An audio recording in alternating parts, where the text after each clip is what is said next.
Hey everyone, want to track events in Google Analytics? In this video, I'll show you how to create, monitor, and analyze events on your website step by step. First, open your web browser and sign in to your Google Analytics account. Next, select the website property you want to track from your Google Analytics dashboard. Now understand what events you want to measure.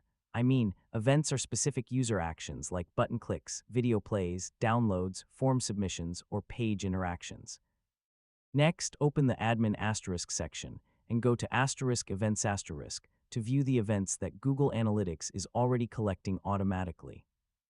If you need to track a custom action, create a new event based on the user activity you want to measure.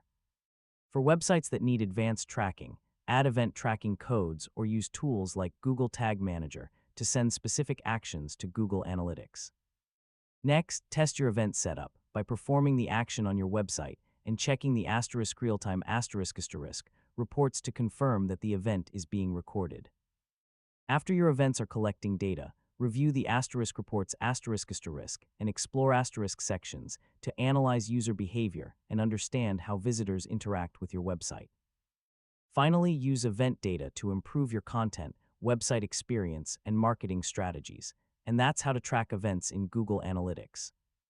By monitoring important user actions, you can better understand visitor behavior and make smarter decisions using real website data.